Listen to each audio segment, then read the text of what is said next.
नमस्कार, मैं हूं पवन सक्सेना और आप देख रहे हैं हमारा शो पॉलिटिक्स विद पवन।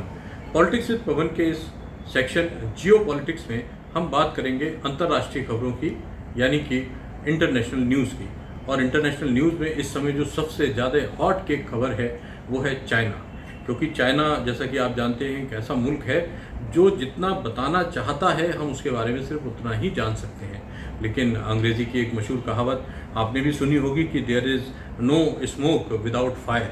तो चीन की जो ऊंची ऊंची दीवारें हैं, जो ग्रेट वॉल ऑफ चाइना जो आपने देखी पढ़ी सुनी होगी, उस ग्रेट वॉल ऑफ चाइना के पीछे से कुछ धुआं ज़रूर उठा है।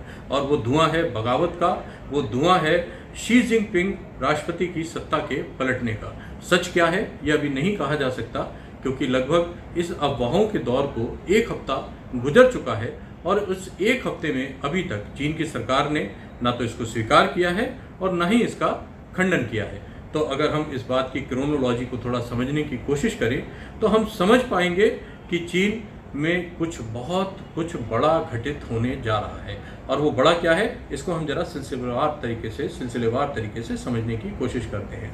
अभी हाल ही में इस महीने में सितंबर में समरकंद में एक मीटिंग हुई जिसको कहा जाता है SCO की मीटिंग। SCO की फुल फॉर्म में अगर हम जाएंगे तो वो है शंघाई कॉरपोरेशन ऑर्गेनाइजेशन, यानी कि कुछ देशों का वो समूह जिसकी ड्राइविंग सीट पर चाइना बैठता है और उसके साथ उसमें काफ़ी सारे देश आते हैं। उसमें भारत है, उसमें पाकिस्तान है, उसमें रशिया है, उसमें ईरान है। ऐसे कई मुल्क SCO के सदस्य हैं और व्यापार और आपसी हितों के मुद्दे पर समरकंद में इसकी एक अंतर्राष्ट्रीय मीटिंग हुई।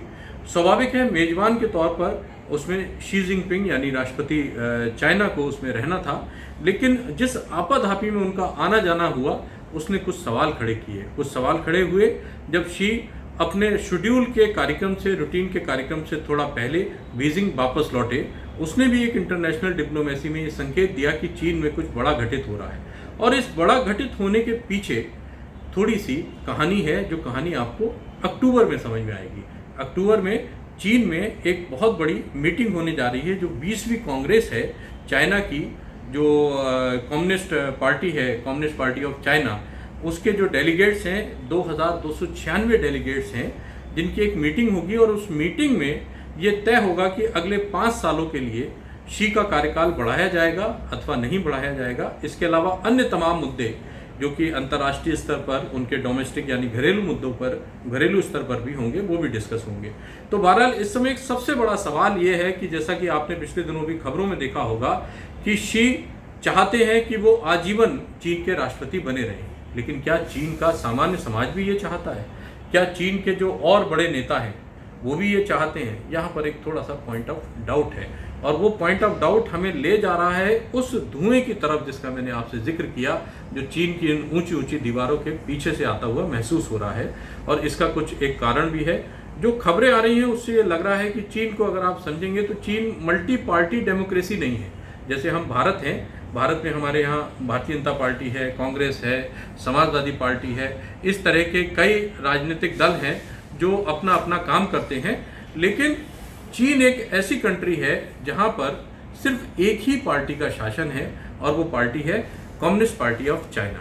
उस पार्टी के अंदर ही सारी चीज़ें डिसाइड होती हैं। 2 उसके जो प्रमुख अवयव हैं जो सत्ता को, शासन को होल्ड करने में काम आते हैं, उसमें एक है PLA यानी कि चीन की आर्मी, जिसे हम लाल सेना के नाम से भी जानते हैं, रेड आर्मी के नाम से भी जानते हैं। और एक बहुत महत्वपूर्ण उनका सुरक्षा बल है, वो है CGB, central guard bureau. CGB को कुछ हम NSG की तरह मान सकते हैं, बल्कि हालांकि उसका रोल NSG से थोड़ा बड़ा होता है। CGB चीन के प्रमुख पॉलिटिशियन, प्रमुख ब्यूरोक्रेट्स, प्रमुख कमांडर्स की सुरक्षा में लगने वाला सबसे महत्वपूर्ण सशस्त्र ऑर्गेनाइजेशन है। तो जैसा खबरें आ रही हैं छन के, उसके हिसाब से CGB पर बगावती गुट का कब्जा हो चुका है, जिसके कारण इन खबरों में दम पड़ा है कि चीन के राष्ट्रपति इस समय हाउस अरेस्ट हैं। एक सबसे महत्वपूर्ण बात जिसने पूरी दुनिया को चौंकाया वो है चीन का पूरा फ्लाइट मैकेनिज्म का बिगड़ जाना। अचानक से चीन की 90% फ्लाइट्स को, उनके हवाई जहाज़ों को ग्राउंड कर दिया गया है। ऐसा शायद इतिहास में बहुत ही कम समय पे हुआ है।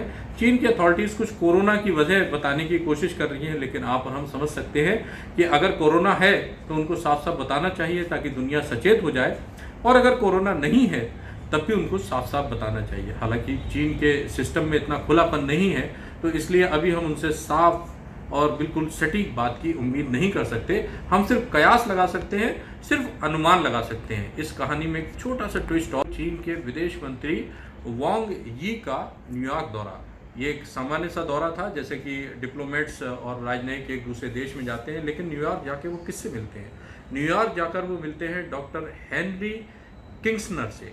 लगभग 99 साल की उम्र के ये अमेरिकन जो एक डिप्लोमेट हैं और एक वहाँ के बड़े सीनियर बुजुर्ग पॉलिटिशियन हैं, इनको यूएस चाइना रिलेशनशिप का आर्किटेक्ट कहा जाता है। तो कहीं कुछ ऐसा है जो पक रहा है, और उस पकने में उसकी क्या रेसिपी बनेगी, क्या नतीजा निकलेगा, ये अभी हम नहीं बता सकते, ना हम अभी जान सकते हैं। ये सारी बातें कयासों पर आधारित हैं। बस एक सवाल मैं ज़रूर आपके मन में छोड़कर जाना चाहता हूँ कि शायद हो सकता है कभी हम देख सकें कि क्या चीन एक डेमोक्रेटिक चाइना बन पाएगा, या चीन में सिर्फ चेहरे बदलेंगे लेकिन ना नीति बदलेगी और ना ही नीति।